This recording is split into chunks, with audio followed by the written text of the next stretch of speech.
on the air with Brian, you know lying, we be trying, to take it back to where you going, and we be flowing, and you be knowing. Frédéric Beau, la Maison Valrhona va nous rejoindre. Cette première table ronde, en compagnie, bien sûr, du président d'honneur de la manifestation, Pierre Hermé, créateur de la Maison Pierre Hermé et de tant d'autres choses, de Martine Villelongue, directrice de l'Université de la mode de Lyon, de monsieur Frédéric Beau, directeur de création de la Maison Valrhona, et de Marion Leroux, designer alimentaire à Oua Conseil, je crois. Voilà. Et moi-même, Laurent Aron, qui essaierai d'animer les débats, professeur associé à l'École Ferrandi Paris. Une première constatation, cette table ronde des victimes de la mode, puisque à Milan, il y a une semaine, s'est tenu Fashion Summit, dont le thème était sur la relation entre l'alimentation et la mode.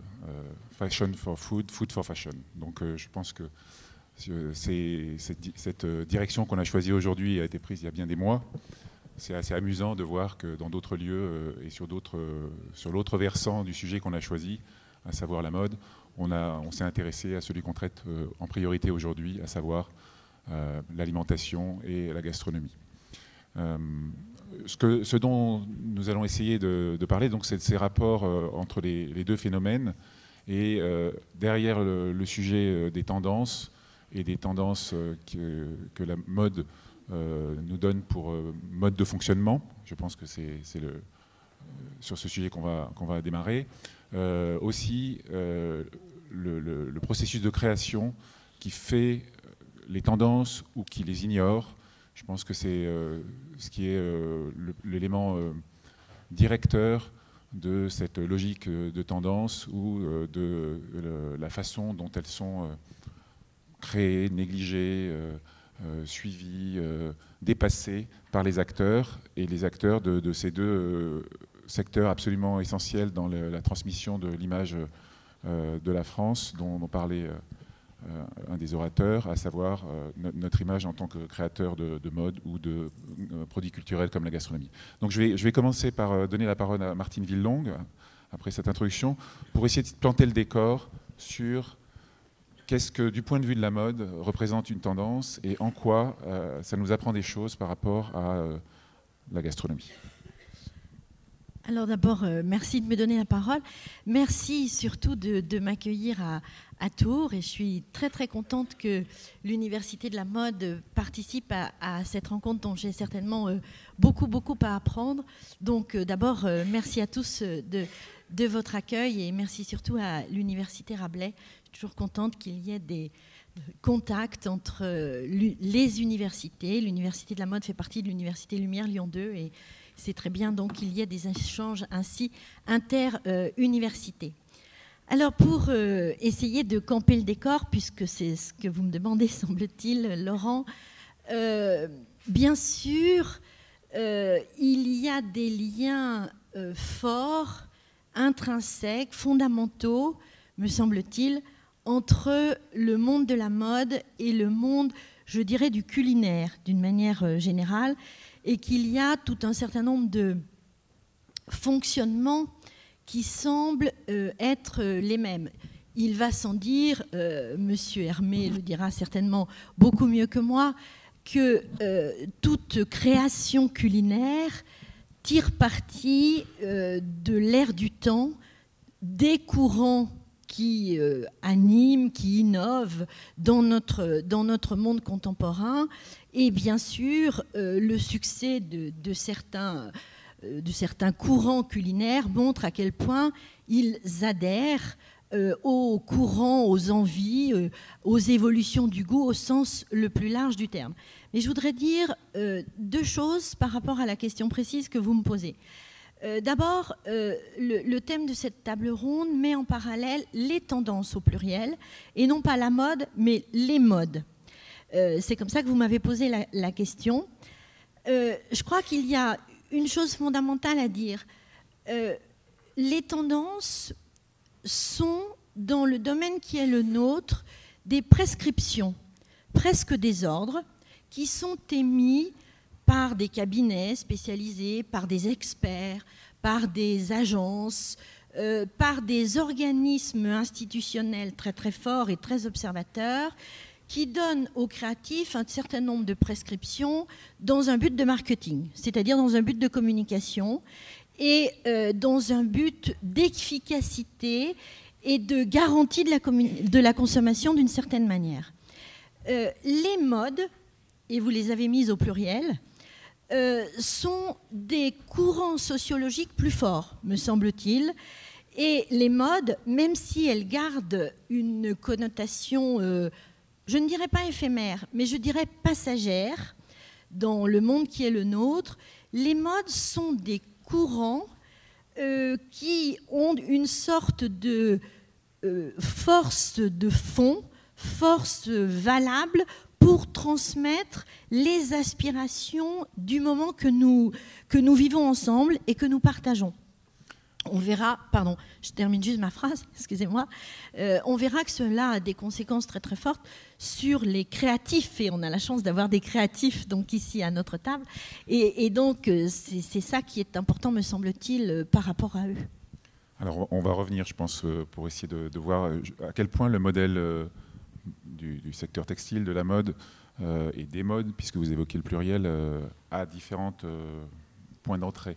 Mais je voulais rebondir avec Pierre Hermé qui lui, me disait en préparant, les tendances, c'est quelque chose qui finalement est un peu extérieur à mon processus. Oui, parce que c'est pas quelque chose qui m'intéresse, c'est pas quelque chose qui m'inspire, en tout cas pas consciemment.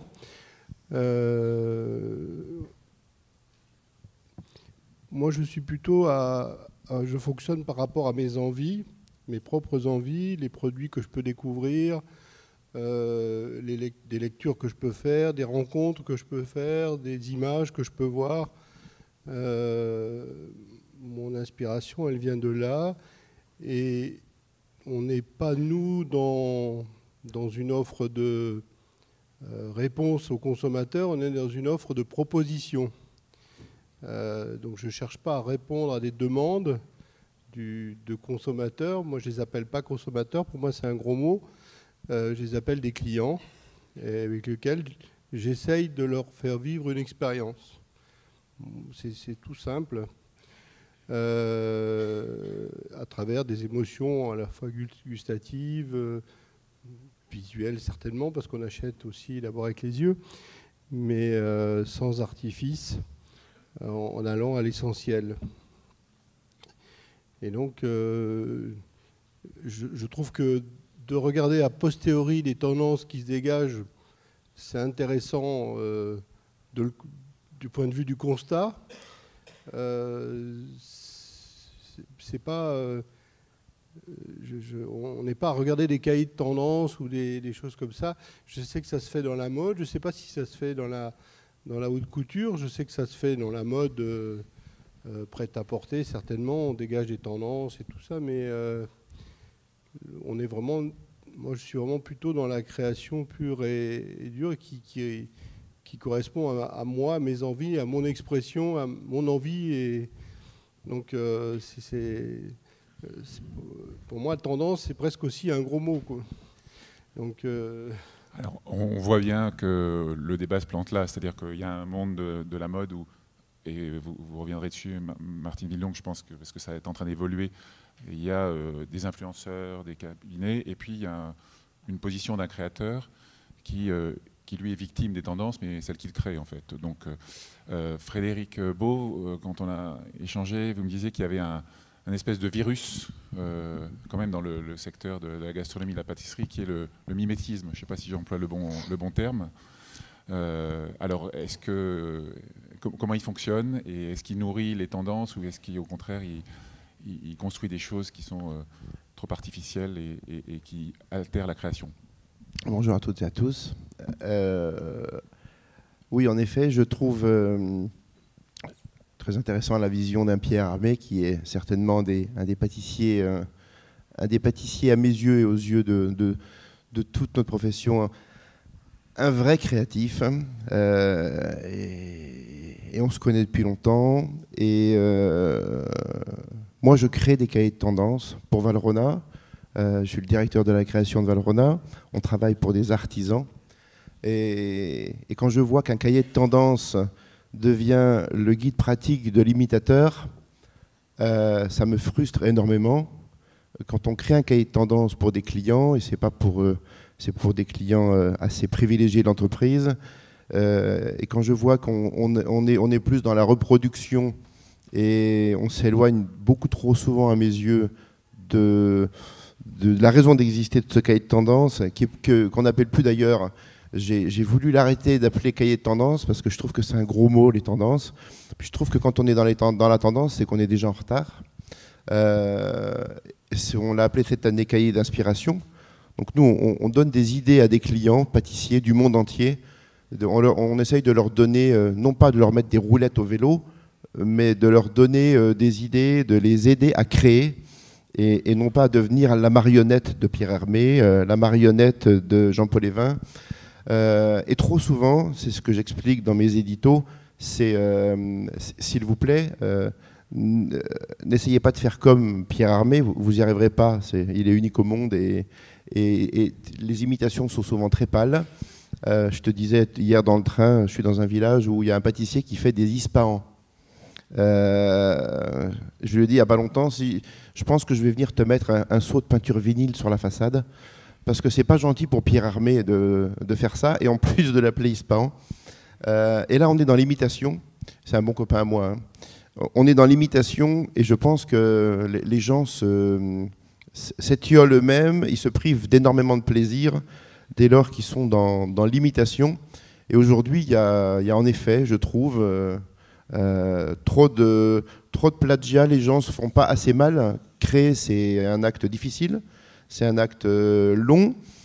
Si créer, c'était si facile, ben, tout le monde ferait de la création.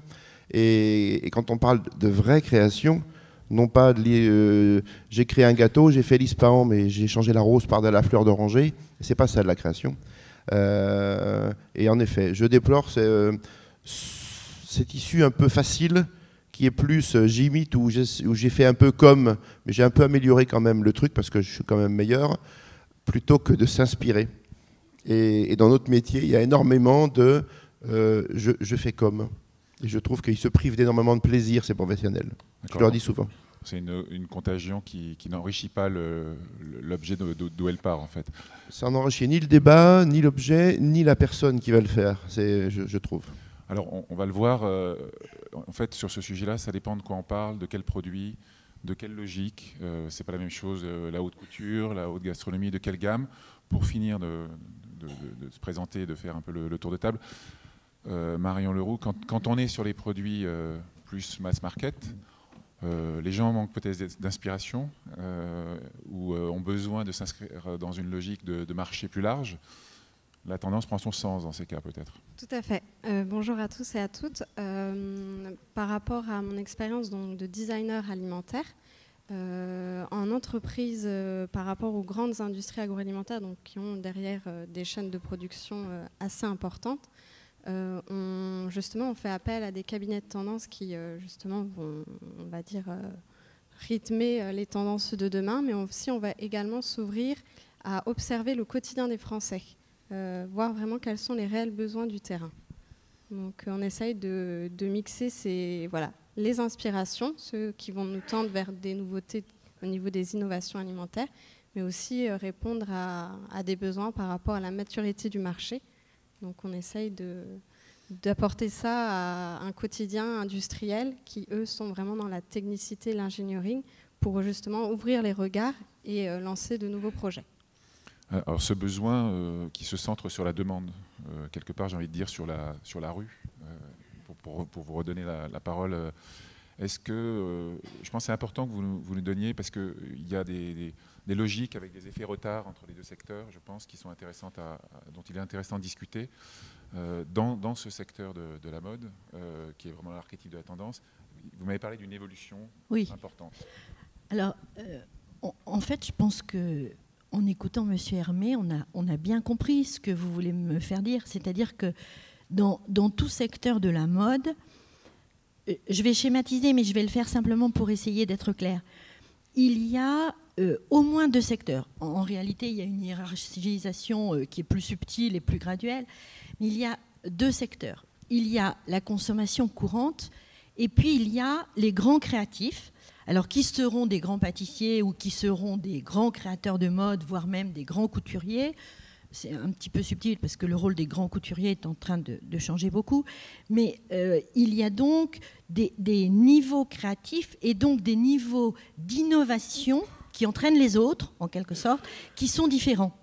Et on a bien compris que, ne serait-ce que M. Hermé, il est vraiment dans ce qu'on appelle un grand créateur, comme on dirait un grand couturier, on dira un haut pâtissier. D'ailleurs, M. Hermé a été un des premiers à faire le parallèle entre, avec ses collections, etc., à faire le parallèle entre la mode et la gastronomie. Ça, c'est une chose. Et je dirais que dans la mode, sans être trop long, dans la mode, il y a les créatifs qui innovent, qui emmènent les autres ailleurs, qui conduisent les autres. Et puis, il y avait, j'ai presque envie de dire dans la mode vestimentaire, parce que c'est un petit peu différent, des cabinets, des experts qui rassemblaient tout ça et qui en faisaient des prescriptions structurantes qui guidaient en quelque sorte les autres sans que ce soit ségrégationniste. Et ces effets-là sont des effets qui sont plus des effets de marketing ou de communication, mais qui ont été très longtemps très importants. La deuxième chose que je voudrais dire, c'est que dans le secteur de la mode, j'y inclus le vestimentaire, le cosmétique, les accessoires, enfin beaucoup de choses. Et aujourd'hui, le concept de mode est de plus en plus global et il inclut aussi le design, la musique, la gastronomie, etc. Mais pour rester dans une mode plus traditionnelle, aujourd'hui, les tendances, du fait de notre évolution technologique, sont en complet bouleversement. C'est-à-dire que jusqu'à maintenant, on avait des tendances qui étaient dans un sens vertical, je vais dire, d'ordre et de prescription. Aujourd'hui, je ne vais pas vous expliquer ici le fonctionnement du web, vous le connaissez tous aussi bien que moi, mais les tendances sont horizontales et communautaires. On fait tous des tendances, on échange, on mixe des tendances avec une instantanéité, une rapidité et donc une mixité qui a complètement changé. Donc le fait même de la tendance, toujours pour essayer de répondre à votre question Laurent, ou des tendances, est aujourd'hui, et c'est pour ça que votre question est intéressante, en complet bouleversement. C'est-à-dire que nous n'avons plus cet ordre vertical de prescriptif, structurant et d'un certain côté rassurant, si j'ose dire, pour le producteur, pour celui qui produit, le fabricant, mais on a quelque chose qui de plus en plus, et c'est la révolution dans les tendances aujourd'hui, qui est en train d'être horizontale, communautaire et de mixage, en quelque sorte. Alors, ce phénomène de verticalité des goûts, au sens des préférences des gens qui, tout d'un coup, ont une passion pour un produit et puis ont envie qu'il soit accessible, vous, tout en étant isolé dans votre création, en quelque sorte, on ne va pas isoler, mais protégé dans votre bulle de création, vous avez un regard d'observateur quand même.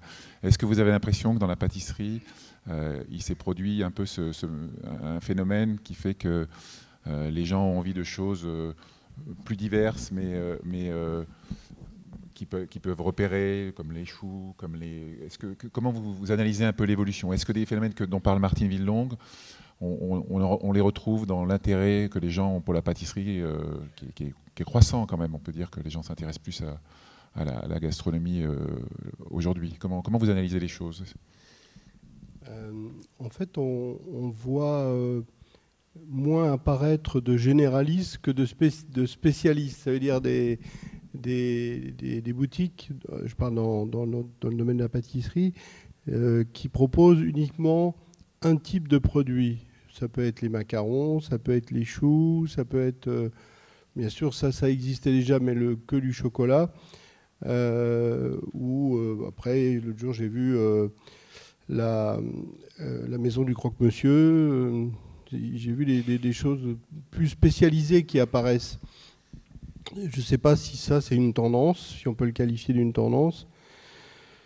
Donc c'est l'idée d'épuiser une catégorie en trouvant de la diversité à l'intérieur. Dans cette catégorie-là, oui, c'est très présent, ça se distingue. Je vais formuler ma question autrement. Est-ce que vous avez le sentiment que par rapport à ce secteur qui s'ouvre vraiment à la passion des gens, hein, ça c'est quand même net, je pense que l'aura des pâtissiers en particulier, elle a toujours existé, ça a été évoqué avec Carême, mais il y a un phénomène autour de ça depuis une dizaine d'années, et vous y êtes pour quelque chose.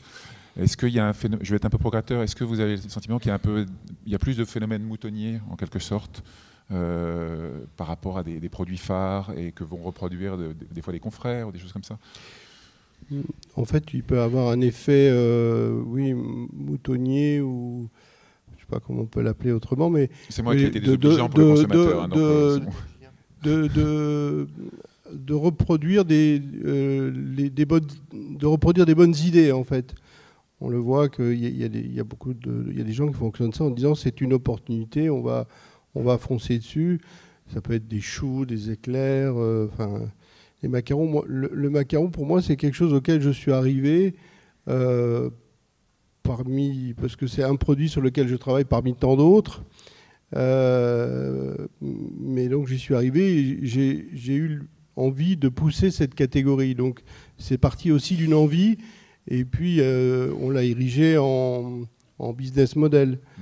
Donc, mais c'est parti c'est parti de la création et ensuite on a trouvé le moyen de le mettre en forme et c'est toujours, moi je fonctionne toujours comme ça, c'est-à-dire que chez nous c'est la création qui tire le marketing et qui permet au marketing d'exister et de faire son travail. Juste pour rebondir sur les bonnes idées qui sont attrapées, Frédéric, dans ce que vous disiez des cahiers de tendance, donc qui sont un objet concret qui est comparable, je pense que la logique que vous évoquiez, que vous défendiez est différente, c'est dans le sens que là on brasse, on analyse et on restitue au secteur quelque chose qui est digéré ou plus ou moins. Là c'était une logique d'inspiration. Quelle différence ou quelle logique différente? Le propre d'un cahier d'inspiration, c'est que je souhaiterais, et on essaye de travailler de plus en plus comme ça, que ce soit qu'un cahier d'inspiration et qu'il n'y ait pas capacité à pouvoir reproduire le beau gâteau en photo, le beau dessert. Le monde des artisans, il est fait d'humains aussi. Il y a des gens très créatifs, des gens moins, des gens qui ont envie d'être créatifs, qui ont un potentiel, mais c'est dur après la 17e heure d'être créatif parfois. Donc certains prennent des raccourcis. Alors à la fois, ça peut être flatteur, on parlait du mimétisme, c'est flatteur de dire, ah bah tiens, il refait exactement la même chose que j'ai faite, ou que l'on a faite, parce qu'on travaille en équipe. Le problème, c'est qu'il faut que ce soit un cahier d'inspiration et on ne veut surtout pas qu'on ait 600 clients demain qui fassent le gâteau bleu avec le point rouge, aussi beau soit-il. Donc notre rôle, quand on crée un cahier d'inspiration, c'est qu'il faudrait que le résultat soit le plus subliminal possible pour quasiment créer une incapacité à reproduire le même truc. Dans un cahier d'inspiration, on a mis du mobilier norvégien, des sortes de poufs qui ressemblent à des galets en feutre de bio de lapin. C'est magnifique. Eh bien, ça s'est retrouvé chez quelques-uns, exactement la même chose, mais à manger.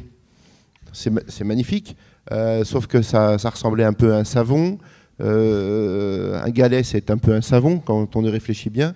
Sauf que le galet existait avant le savon. Et bien là, on n'est pas dans l'inspiration pour moi. On est dans, c'est même pas de l'imitation, on est dans un raccourci. C'est pas du tout une critique que je veux émettre là, mais je dis souvent à nos clients, on fait des stages à l'école du Grand Chocolat, des stages de création, d'inspiration. pour expliquer aux gens que dès lors où le résultat sur la table ressemble à quelque chose que ce soit qui est sur le board de tendance, parce que pour faire un cahier d'inspiration, on travaille avec des boards qui sont réalisés par des agences, en effet. Et moi, j'ai toujours interdit à mes collaborateurs de voir quoi que ce soit sur le marbre qui ressemble de façon lointaine, voire trop proche de ce qu'il y a sur la photo. C'est extrêmement tentant de reproduire une lampe de salon magnifique qui devient un petit gâteau, un dessert de restaurant. Mais je leur dis souvent, ne vous privez pas du plaisir de créer. Il n'y a pas de petite création. Et là, donnez-vous du plaisir. La création, ça doit être un acte, à mes yeux, un minimum égocentrique, un minimum égoïste pour que ça donne du plaisir. Et pas simplement, j'espère que je suis le moins loin possible de la photo. C'est pas du tout ce qu'on veut faire avec notre cahier de tendance, qui s'appelle cahier d'inspiration maintenant. Mais c'est un gros travail parce qu'on ne peut pas faire un cahier sans photo, sans crowbar. Et dès lors qu'on commence à faire des crowbars, des esquisses, eh bien, tout de suite, on les retrouve dans les vitrines souvent. Donc moi, mon grand challenge, c'est en effet, c'est de tout faire pour qu'il n'y arrive pas. Je disais hier, on est dans la mode des iguales. J'étais il n'y a pas longtemps à Francfort, je faisais la queue pour prendre l'avion. Il y avait une queue gigantesque, je ne sais pas pourquoi. Et j'ai fait une photo, et sur la photo, il y a 17 manteaux désiguales. Je serais femme, je pense que je ne mettrais jamais du désigual. Je trouve ça très beau, hein, peut-être. Mais pour le coup, je me dis, ben voilà, ça c'est la mode. Elles se sont toutes et tous désigualisées. Du coup, elles sont toutes un peu iguales. Et là, je me dis, la tendance est la mode, mais qu'est-ce que c'est triste. Alors certes, c'est joli, la preuve, mais là, je me dis, il y a quelque chose qui ne va pas. Alors, c'est la mode, ça ? Pas vraiment. J'ai beaucoup de choses à dire pour réagir. Alors, il y a deux choses. Je vais être un tout petit peu provocatrice, mais je crois qu'on est là pour ça. On est là pour ça. C'est pas moi qui vous en empêcherai. Dans ce que vous venez de dire, qui est extrêmement riche, enfin extrêmement intéressant, j'ai deux choses à dire. Le fait que vous fabriquiez des cahiers d'inspiration est un phénomène extrêmement intéressant parce que, en gros, et pour être un petit peu provocatrice, ça veut dire que le goût ne vous suffit pas et que vous avez besoin du visuel. Et que pour faire comprendre votre travail créatif, votre particularité, le raffinement de votre travail créatif, il y a le goût, bien sûr, mais comme tout le monde ne peut pas goûter du Valrhona, n'a pas à sa disposition du Valrhona, vous éprouvez à juste titre le besoin de le montrer et d'en montrer aussi la qualité visuelle. Ce qui est extrêmement intéressant parce que ça veut dire que dans la fabrication de Valrhona rentre une attractivité évidemment de goût, c'est une évidence, mais vous y ajoutez autre chose. C'est extrêmement intéressant et ça en fait un phénomène de mode parce que la mode aujourd'hui, au sens traditionnel du terme, la mode vestimentaire, elle est évidemment visuelle, comme vous êtes évidemment dans le goût, et la mode veut de plus en plus toucher les autres sens. Et bien sûr, aujourd'hui, quand vous allez dans une boutique de mode pointue, je vais dire, pas chez Desigual, pardon, mais la mode veut attirer la clientèle ou la matrice, comme vous voudrez, avec du visuel, avec du confort, avec des odeurs, avec de la musique, avec un toucher qui est aussi textile, évidemment, par essence. Donc ça, c'est extrêmement intéressant. Et ce que je voudrais dire aussi, c'est que le goût est quelque chose qui se voit, mais qui est quelque chose qui est absolument spécifique. Je pense que dans les sens, ça c'est simplement mon point de vue, dans les différents sens, le goût est sans doute le plus difficile à décrire d'une part et à partager. Et c'est bien pour ça que vous avez besoin du visuel. Nous, dans la mode, le visuel est premier. Après, vous n'aimez pas des iguales, moi j'aime beaucoup, peut-être que madame aime moyennement, etc. Chacun son goût, et peu importe. Mais de toutes les façons, on peut quand même en parler, on peut échanger. Le goût, il est à l'intérieur de soi, il est intime. Et ce que je vais décrire comme délicat et sucré, je ne sais pas si ça correspond exactement à la subtilité d'intime et de sucré que ressent M. Hermé ou que ressent une autre personne. Donc je veux dire, on est là dans ce que vous exprimez, à la fois dans ce qui est commun à la mode, mais qui fait la différence du culinaire et de la mode. Une réaction ? Juste qu'il y ait bonne compréhension de notre travail, c'est que le cahier d'inspiration que l'on fait, c'est édité par Valrhona, etc., l'école du grand chocolat, mais c'est vraiment un outil dans lequel il y a un logo Valrhona qui dit que c'est l'éditeur, mais l'idée, c'est donner un outil de travail aux artisans, hein, c'est ça. Donc l'objectif, c'est pas, ça parle d'ailleurs pas que chocolat, loin de là. C'est vraiment de l'inspiration pour les aider à créer, parce que tous les artisans n'ont pas accès à matière à créer. Certains ont très envie, mais comme je disais, n'ont pas le temps. Donc, moi, je veux pas leur mâcher le travail. J'ai pas envie de créer des marionnettes. Je veux créer même si c'est de la petite création, et ça n'existe pas. On me dit souvent, vous savez, moi, on est des petits créateurs. Nous, non, vous n'êtes pas des petits créateurs. Vous êtes des créateurs en tant que vous-même. Si on peut vous donner des outils, c'est plutôt une caisse à outils qu'on leur donne. L'idée étant de les aider à se différencier, à se singulariser. Et c'est là que dès lors qu'ils commencent à imiter et à faire parfois parfaitement bien ce qu'on a mis en photo, ils croient souvent nous faire plaisir en disant regardez, j'ai fait le cahier de tendance, c'est pas que ça me plaît pas, mais je leur dis vous auriez dû pousser plus loin, interdisez-vous la reproduction. Et c'est ça notre chemin de travail en fait. Si je peux me permettre, j'entends bien votre travail qui est dans ce sens extrêmement important, enfin extrêmement influent.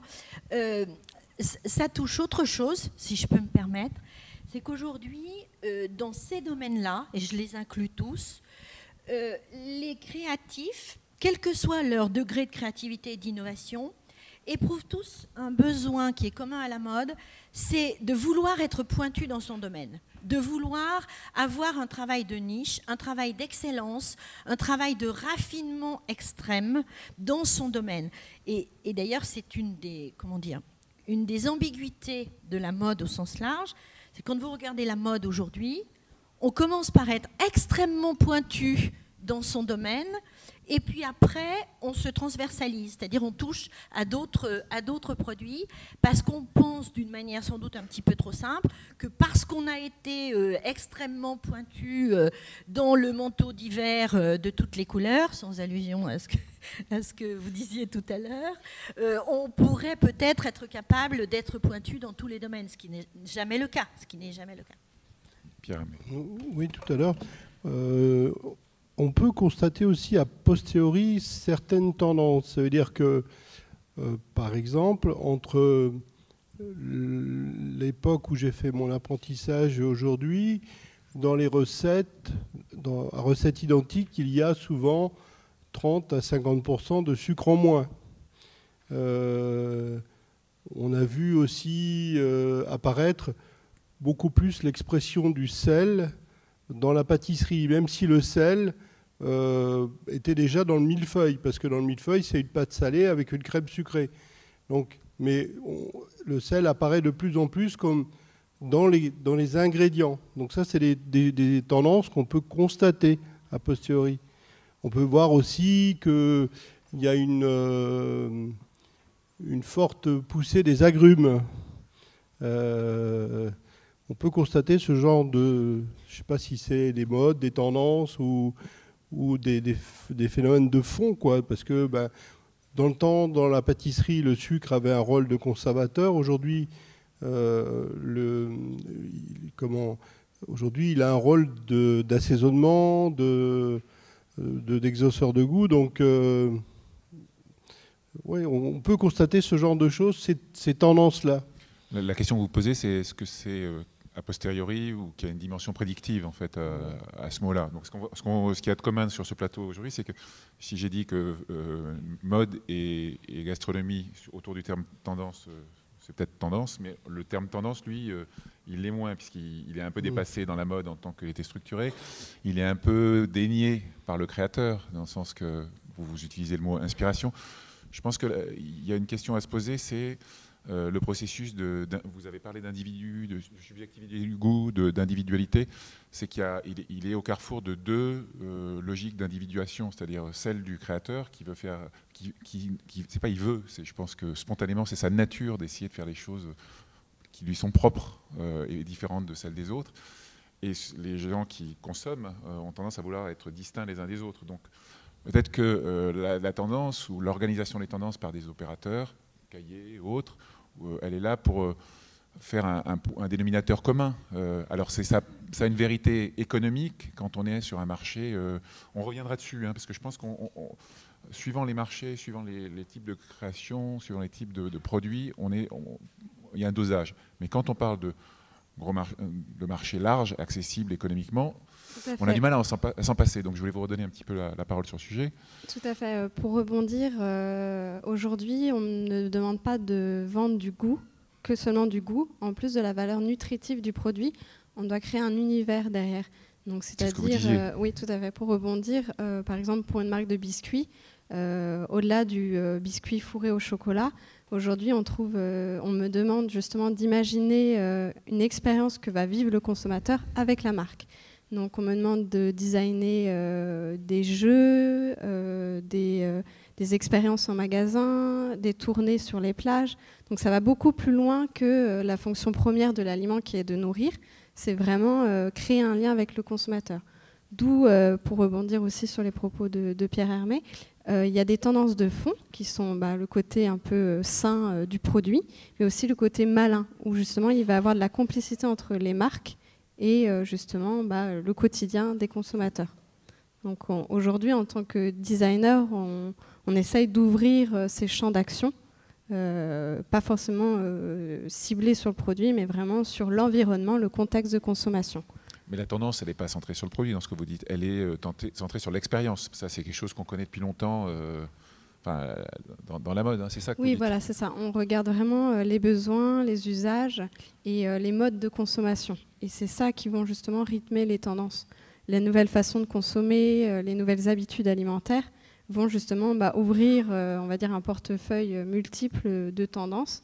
Et après, par rapport à l'industrie agroalimentaire avec des forts rendements, ils vont essayer de trouver un compromis en termes d'économie et justement de faisabilité technique, parce que c'est vrai qu'on ne peut pas produire des aliments par pièce comme on peut les produire sur une chaîne de production. Alors ça, on avait parlé, et c'est cette logique de qu'est-ce qui est mis en œuvre derrière et qui rend nécessaire de ne pas se tromper en fait, et donc de subir un peu... Et on va revenir dessus parce que pour vous, c'est totalement différent de mon point de vue. Voilà, c'est ça. Nous, dans l'industrie agroalimentaire, il y a tellement un effet de rentabilité. J'ai eu de l'expérience dans le domaine de la viennoiserie. Quand on voit la ligne de pain au lait et les rendements qu'il y a à la minute, c'est vrai qu'en tant que designer, on se dit comment on peut innover parce que nouvelle idée rime avec nouvelle ligne de production. Et derrière, les enjeux économiques sont réels. Donc, c'est tout un... Ça, c'est un point intéressant, c'est que dans les métiers de la gastronomie, la pâtisserie, tous les jours, on peut inventer quelque chose, le tester et décider que c'est un petit mouvement de papillon qui va changer peut-être le secteur. Enfin, on ne le décide pas, on le vit. Ou au contraire, dire non, finalement, ça ne me plaît pas à moi et je le retire. Oui, c'est tout à fait possible et c'est ce que je fais. En même temps, moi, je distingue bien les deux phases. Ça veut dire que quand je travaille sur les créations, j'ai pas du tout la même attitude qu'après, une fois que cette création existe, quelle qu'elle soit, quelle complexité pour la produire il y est, je mets après ma casquette de pâtissier qui va faire le gâteau et je trouve les solutions pour faire entrer cette création dans une production journalière qui doit être la même du 1er décembre au 31 janvier. Au départ, tout est possible. Non, du 1er janvier au 31 décembre, pardon. Et puis après, on étudie ce que ça coûte et le prix de vente. Mais je distingue bien les deux approches et les deux métiers. C'est-à-dire qu'il n'y a pas de contrainte a priori, tout est ouvert. C'est l'inverse de... Et après, on réfléchit comment on le commercialise. Si le truc est très complexe, on se dit on va le commercialiser en édition limitée. C'est comme ça que se construit l'offre. Alors, c'est pour revenir, parce que ce dont on parle Pierre Hermé, c'est la haute gastronomie. Donc c'est une logique qui est propre, qui est quand même très spécifique, et après qui donne lieu à des tendances dans d'autres zones de la consommation. Il y a quand même une évolution. Enfin, moi j'ai en tête qu'il y a 300 clientes dans le monde pour la haute couture. Les gens n'ont pas conscience à quel point... et pourtant, on va regarder la mise en scène de ça, et ça va venir dans la rue d'une façon très très indirecte. Est-ce que ce phénomène, vous pouvez nous en dire un mot, qu'on voit qu'il y a des parallèles ? Bien sûr. Je disais tout à l'heure en commençant que un grand pâtissier est peut-être le correspondant légal d'un grand couturier. C'est évident, c'est-à-dire que je crois savoir que dans le domaine de la gastronomie, pâtisserie enfin gastronomie ou chef en quelque sorte, il y a quelques très très fortes personnalités qui ont un tel sens de l'innovation et de la créativité, sachant souvent, et je pense que c'est ça la force de ces personnalités-là, sachant à la fois capter complètement les modes, les tendances de fond d'aujourd'hui, enfin de l'actualité, sachant donner en même temps une part complètement individuelle et complètement originale, complètement unique en quelque sorte, sachant conjuguer tout ça, aidés dans leur structure par des gestionnaires ou des marketeurs, je ne sais pas, enfin, qui donnent à leurs idées un caractère économique, hein, bien sûr, qui est complètement indispensable, mais parce qu'en général, ces personnalités-là sont entourées avec des gens fiables et des gens complètement sérieux pour le secteur économique. Ils peuvent... Mais ils sont un nombre relativement restreint, donc entraîner vraiment la créativité d'une manière plus générale et plus universelle. Et c'est là où ces talents-là, parce que pour moi ce sont vraiment des talents véritablement, ils ont cette capacité de sentir, de humer, et pas seulement de donner forme, de donner un sens. Ce sera une pâtisserie, ce sera un vêtement exceptionnel, ce sera un menu sensationnel pour un chef cuisinier avec un plat spécifique. Ça, c'est complètement vrai. Et ce qui est aussi vrai, je crois, mais vous connaissez mieux le monde culinaire que moi, c'est qu'aujourd'hui, ces classifications dans la mode sont plus floues qu'auparavant. C'est-à-dire que bien sûr, il y a encore quelques grands couturiers, mais il y en a 10 et 300 clientes dans le monde. Aujourd'hui, la place donnée aux créateurs, aux grands créateurs, qui ne sont pas forcément des grands couturiers, parce que le terme de grand couturier, c'est un label donné par le ministère de l'Industrie, etc. Et la place donnée aux grands créateurs, c'est-à-dire... j'appellerais ça du prêt-à-porter haut de gamme, en quelque sorte, et non pas de la haute couture, est de plus en plus importante. Et je pense que la période que nous vivons est une période de créativité extrêmement intense, dans le domaine de la mode, c'est sûr, grâce à tout un certain nombre de phénomènes que je peux expliquer, mais je ne sais pas si j'en ai le temps. Et je pense que dans le domaine de la gastronomie, on a cette chance-là aussi, enfin, aujourd'hui.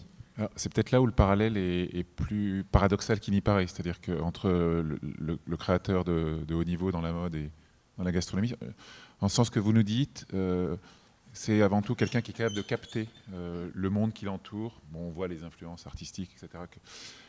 J'ai le sentiment, quand on a discuté, et c'est peut-être lié à la nature même de l'aliment et de son caractère très... l'incorporation, etc., qu'on connaît. Voilà, on est dans quelque chose d'une relation à l'intime, à soi. et non pas le créateur de gastronomie, c'est pas forcément un tendanceur qui s'ignore, c'est peut-être quelqu'un qui au contraire a des idées qui plongent dans son intime. Vous m'avez parlé de votre paradis, ça m'a beaucoup frappé en fait, parce que les idées elles remontent à loin et certainement à vous et des choses qui vous sont vraiment très très spécifiques. Oui, je vous ai raconté l'histoire de l'utilisation de la rose. J'avais découvert l'utilisation de la rose dans la cuisine bulgare en 1984. Ça m'a donné envie d'utiliser la rose. J'ai fait un premier gâteau qui s'appelait le Paradis en 97. Ce gâteau n'a jamais bien fonctionné, mais j'ai toujours considéré qu'il était important, que c'était un bon gâteau en tout cas. Et donc j'ai continué à le faire pendant une dizaine d'années. Ensuite, en 97, je trouvais que ce gâteau, dans sa conception, était un peu obsolète parce que c'était très mousse, pas assez de structure. J'en ai fait un gâteau qui s'appelle l'Ispahan. Donc j'ai fait évoluer la structure avec un biscuit de texture plus contrastée, avec une crème tout aussi légère mais avec une autre texture, et puis des framboises, et j'ai ajouté le litchi parce qu'entre-temps, je m'étais aperçu que le litchi avait des parfums de rose. Et ce gâteau, je l'ai mis en vente, il a fonctionné, et quand on a ouvert la boutique à Paris, j'en ai beaucoup parlé, je l'ai fait partager beaucoup, et du coup, c'est devenu le gâteau que nous vendons le plus. Et quand je dis quand on vend le plus, je crois que le numéro 2, il est à la moitié à peu près. Alors, je ne regarde pas beaucoup comme vous l'avez constaté dans ce que je viens de dire, je ne regarde pas beaucoup les ventes, mais ça m'a intéressé parce que je me dis on en fait beaucoup. Alors je me dis combien on en fait beaucoup. Et donc, mais si j'avais réagi en homme de marketing et je me suis dit bon le Paradis ça marche pas, on arrête. Puis peut-être il n'y aurait jamais eu l'Ispahan. Donc c'est pour ça, moi je suis, quand j'ai une idée et quand je pense qu'un produit est bon, je persévère. Des tendances à déclenchement tardif, je suis sûr qu'il y a des exemples quand même. Ça existe aussi dans la mode, non ? Bien sûr, non, mais il y a des tas d'exemples de ce côté-là. On pourrait en citer beaucoup et les créateurs ont l'habitude de nous en raconter, si j'ose dire. Mais il faut juste savoir que, excusez-moi d'attaquer votre modestie parce que je la connais, c'est aussi parce que vous êtes un cas vraiment rare dans à la fois la créativité et le succès que vous avez rencontré. Et donc, d'une certaine manière, vous avez la possibilité d'agir de cette manière-là. Et c'est la même chose dans le domaine de la mode, ou du haut de gamme de la mode, je devrais dire plus exactement. Il y en a quelques-uns, mais c'est extrêmement important parce que ils sont des exemples pour les autres. Et même si tout le monde ne deviendra évidemment pas Pierre Hermé, comme tout le monde ne devient pas Jean-Paul Gaultier, mais il y a quand même une dynamique, une exemplarité, un élan qui draine le reste, en quelque sorte, et qui est évidemment très important. Et qui m'amène à ce que vous disiez tout à l'heure, c'est-à-dire que ce qui compte quand on parle de Pierre Hermé ou de Jean-Paul Gaultier, c'est eux, c'est aussi leur image, c'est aussi leur succès, donc quelque part leur communication à un moment ou à un autre. Et donc toute marque, comme tout produit, doit avoir ce qu'on appelle un storytelling, c'est-à-dire quelque chose qui draine une image. C'est bien pour ça que dans la mode, pendant très longtemps, les directeurs artistiques ont aussi été chargés de l'image de la maison, de l'image de la marque, de la communication de la marque. Ça change un peu aujourd'hui dans ce domaine-là, et les missions sont plus différenciées, mais il y a eu une période où un directeur artistique menait de front l'image, la communication, le développement et la créativité, ce qui était quand même à la fois très unitaire, mais un problème pour le secteur économique. Tout à fait. Vous vouliez... Juste pour rebondir, c'est vrai que nous, quand on présente les produits, c'est pas sur des podiums, c'est vraiment au supermarché, donc c'est vraiment les linéaires. Et dans ces hypermarchés, il y a 30 000 à 100 000 références. Donc du fait qu'il faut émerger, et comment on émerge, c'est en cassant un peu les codes actuels. Et justement, pour rebondir sur la mode, j'ai amené quelques packaging où on voit justement qu'il y a une porosité des codes, c'est-à-dire qu'on amène la mode dans de l'alimentaire. Justement, ça c'est l'édition de... Il y a eu Nathalie Riquel également qui a, on va dire, designé la bouteille de Coca-Cola Light. Donc c'est vrai que même nous, en tant que designers alimentaires, justement pour créer des opérations de type marketing promotionnel, pour des mises en avant et afin d'émerger et sortir des linéaires, on se permet justement de mener des partenariats de ce type. Oui, donc ça c'est a posteriori faire en sorte que la création, qui est ce qu'on a construit, bon, il faut faire un petit effort des fois pour le diffuser. On ne peut pas rester sur l'histoire qu'on a à l'intérieur de soi, quoi. Oui, vous avez dit, j'en ai parlé, et tout d'un coup, parce que je me suis rendu compte que... J'en ai parlé, et en fait,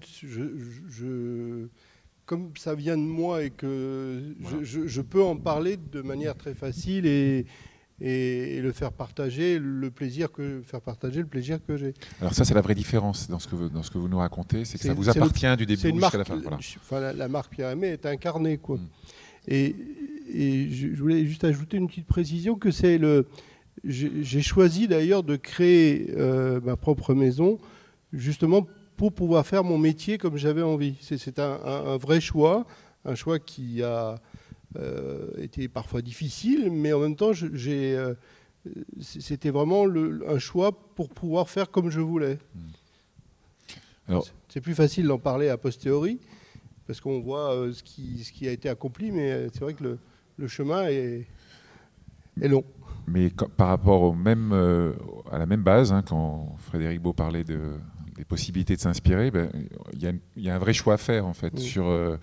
Et je pense qu'il est différent dans la mode de la gastronomie, dans le sens qu'il y a cette relation intime dans les sources d'inspiration. Moi, je vois comme ça ce qu'on s'est dit, c'est que je verrais qu'il y a une espèce de regard un peu panoptique du créateur de mode qui regarde autour de lui, et un regard très tourné vers soi, parce que les goûts relèvent de ça. C'est ça qu'il faut chercher, Frédéric Beau, pour vraiment créer. On parlait tout à l'heure de linéaire dans des supermarchés. Je pense qu'un même client réagit de façon complètement différente, avec des attentes tout à fait différentes. Quand il va acheter dans un linéaire, alors on veut lui vendre plus ce Coca-Cola-là, donc on va lui faire ce Coca-Cola-là. Mais quand il va quand vous allez dans des grands restaurants, il vous arrive d'aller chez Flunch le midi ou chez McDo parce que vous n'avez pas le choix et qu'il faut faire vite. Et puis pour autant, vous êtes les mêmes consommateurs qui allaient manger dans des grands restaurants ou manger des bons gâteaux. Je pense que dans la façon de créer, elle doit être, à mes yeux, en rapport avec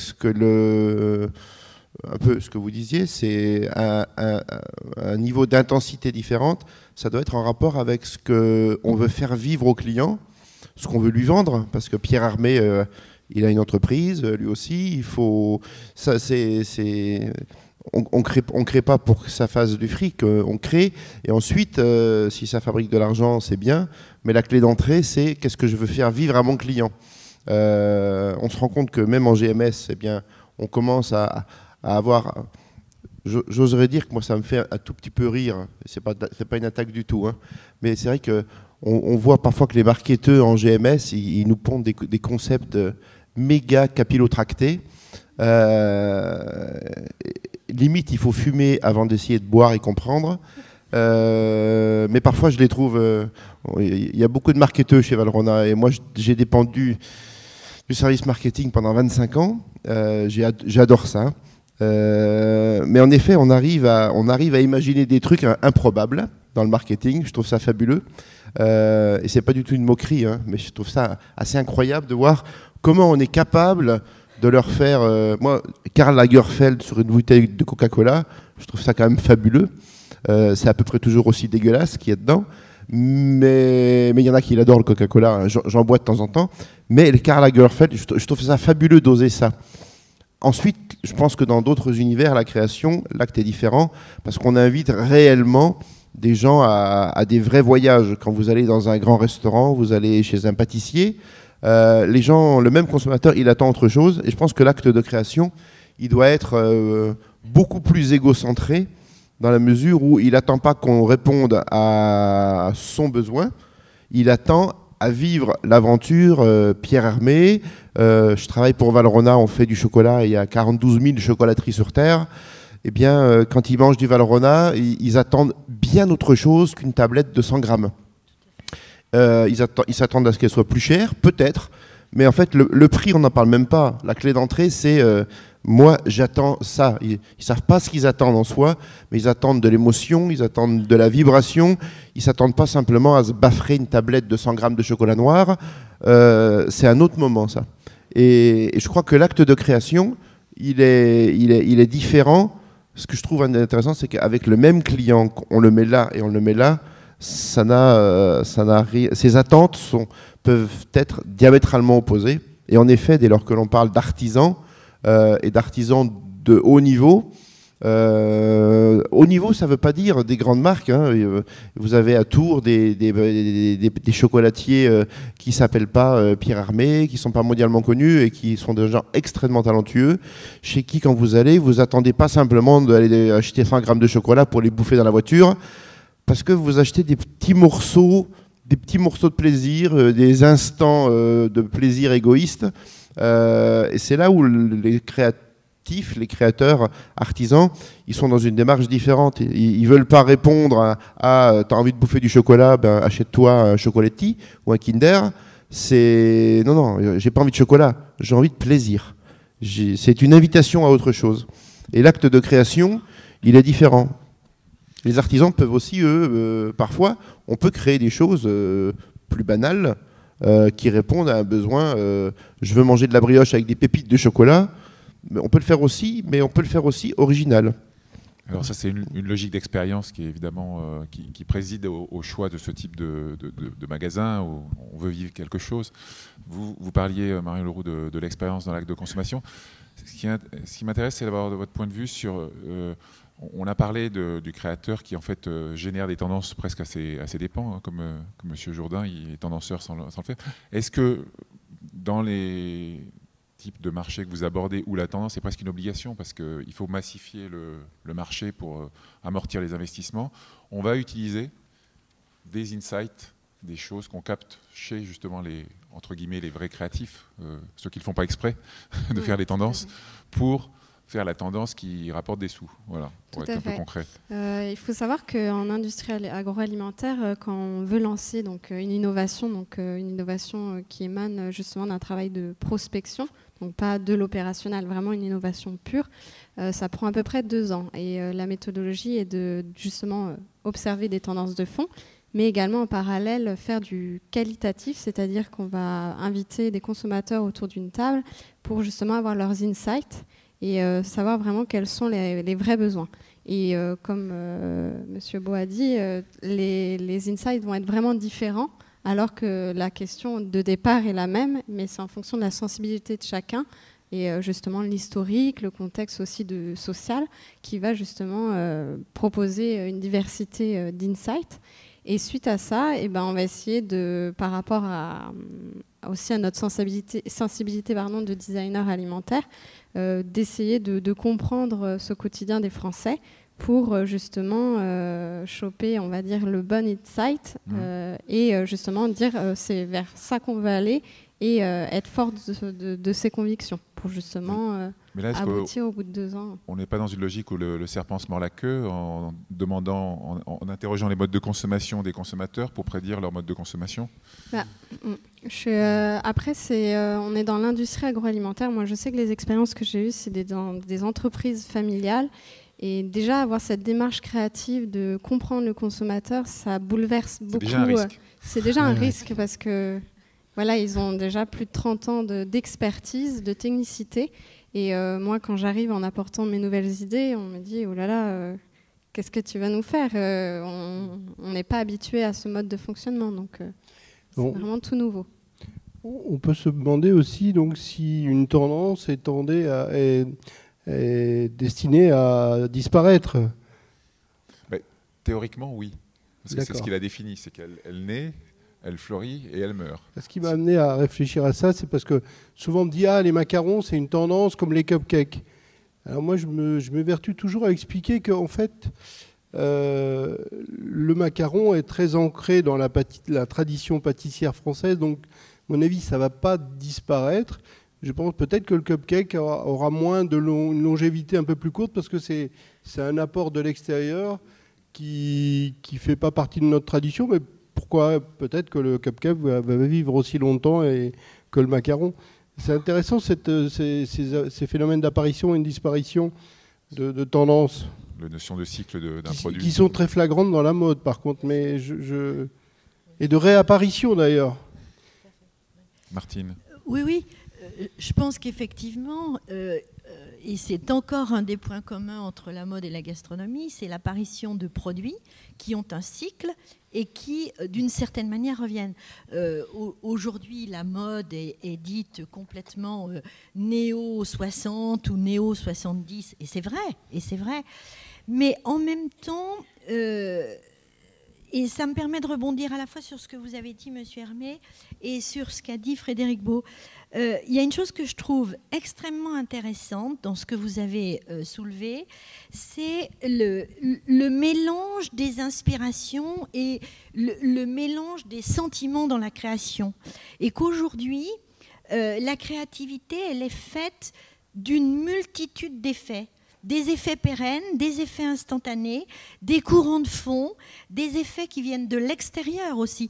Et il n'y a jamais eu autant de brassage dans la mode, et je crois savoir dans la gastronomie aussi, c'est-à-dire qu'il y a à la fois des courants de fond, vous dites, aujourd'hui on met, excusez-moi si je ne répète pas exactement, du sel dans le chocolat, bon, c'est quelque chose qui existe, on en met plus, on en met moins, et en même temps vous en faites vous personnellement et avec la personnalité qui est la vôtre et uniquement la vôtre, quelque chose de particulier. Donc il y a à la fois quelque chose qui est un courant de fond, pour moi j'appelle pas ça une tendance, mais plutôt un courant de fond, des impressions complètement peut-être instantanées, intuitives, personnelles, et c'est votre mixage à vous qui fait votre créativité en quelque sorte unique.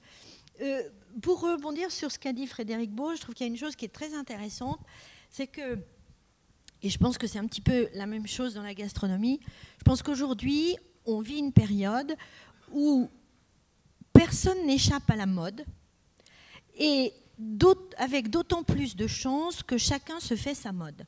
C'est-à-dire que vous pouvez aujourd'hui porter un sac Gucci avec un t-shirt Monoprix, un pantalon Jean-Paul Gaultier et une casquette achetée dans la grande distribution. C'est votre look, c'est votre mode, tout le monde la respecte, c'est votre choix d'aujourd'hui, parce qu'aujourd'hui vous avez décidé de vous habiller comme ça, parce qu'en fonction de ce que vous êtes, de votre état, de la météo, de vos activités du jour, etc.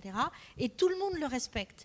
Et ça rejoint, je crois, ce que vous disiez, c'est-à-dire que la même personne peut, à midi, déguster, je dis bien déguster, un McDo, et le soir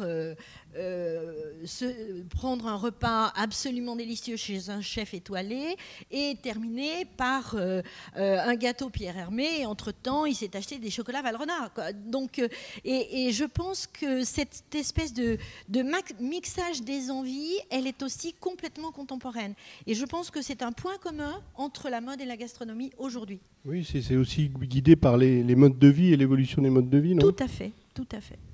Ça vous choque pas en tout cas? Non. Alors, moi, je le pratique aussi d'ailleurs. Le McDo? Oui, la diversité des sources d'approvisionnement. Vous le dites bien. Alors, c'était pas un piège, Pierre Hermé. Frédéric, il y a un autre phénomène. Donc on a parlé, on reviendra sur le processus de création, parce que c'est ce qui me semble sous-jacent à l'acceptation ou au rejet de ce concept de tendance dont on est en train de parler. Mais au-delà de ça, sur les sources de tendance. Donc on a vu qu'il y a un peu le côté prophétie auto-réalisatrice, des cahiers de tendance nécessaires à la grande industrie agroalimentaire. Il y a aussi donc le créateur qui, à ses dépens, influe le monde dans lequel il fait ses créations.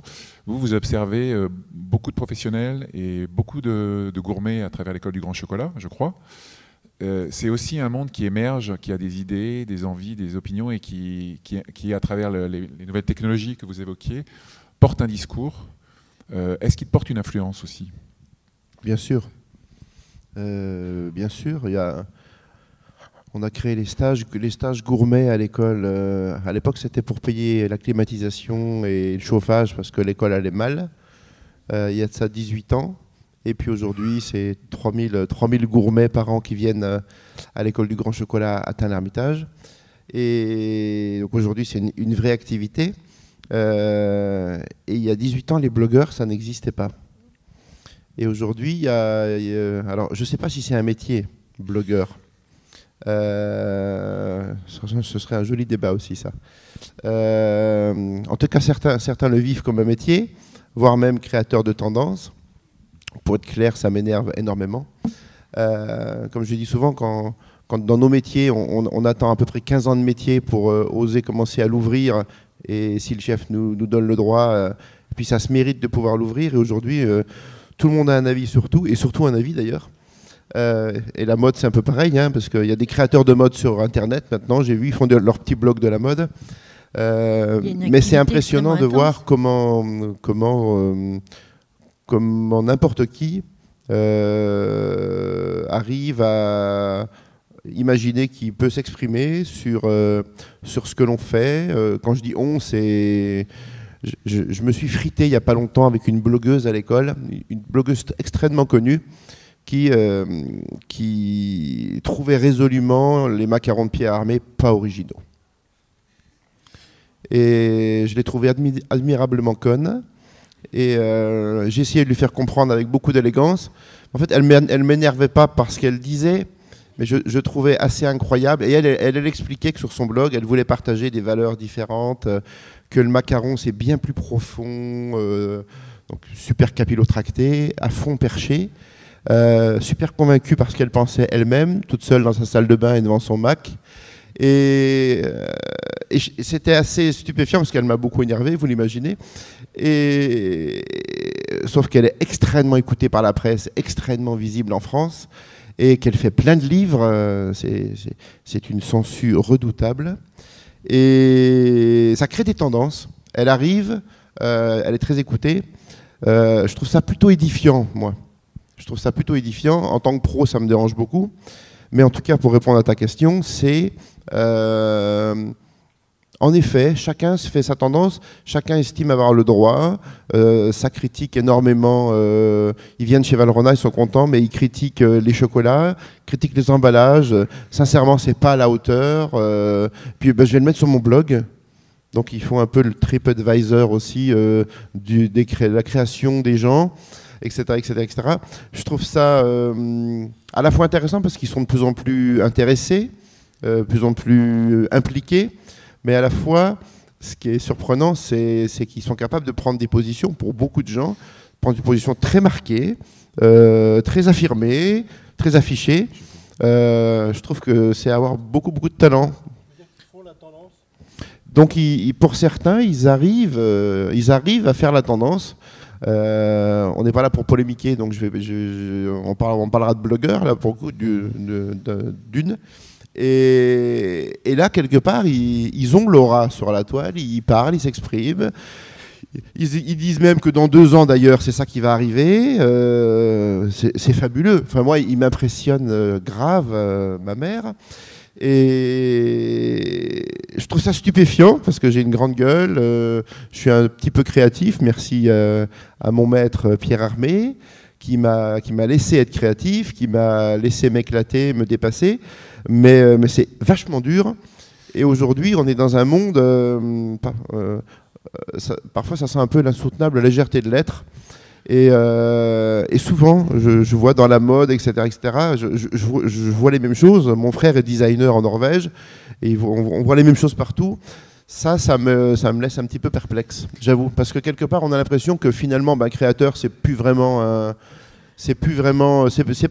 si difficile que ça. C'est l'image que ça me donne un peu, moi, dans la mesure où tout le monde peut faire son t-shirt, sa robe, son truc, le mettre sur Internet, en parler, passer à la télévision le matin. Ça me laisse perplexe. Alors justement, ça c'est un point clé à mon avis du parallèle qu'on fait ici aujourd'hui autour de la capacité à mettre en œuvre. Ce que vous évoquez, c'est la critique indirectement, mais ce dont on veut parler, c'est la critique qui dit qu'elle sait faire des choses et à ce titre-là prédit les choses qui doivent être faites. C'est un peu nouveau, je pense, parce qu'on a toujours eu des gens qui disaient voilà ce qu'il faut manger, voilà ce qu'il ne faut pas manger, voilà ce qu'il faut porter, voilà ce qu'il ne faut pas porter. Mais je pense qu'il y a une différence quand même, parce que Frédéric Beau évoquait qu'on peut faire ses vêtements. Est-ce que c'est aussi simple de faire ses vêtements que de croire être capable de faire un gâteau, quoi. Il y a aussi cette mode de l'accessibilité au culinaire qui permet de gonfler la grenouille en quelque sorte, peut-être, non? Alors que dans la mode vestimentaire, on a quand même des limites. C'est ça que je voulais vous faire. Alors, moi, je voudrais d'abord réagir. Excusez-moi, Laurent, je vais vous répondre, mais je voudrais d'abord réagir parce que je rejoins en grande partie ce qu'a dit Frédéric.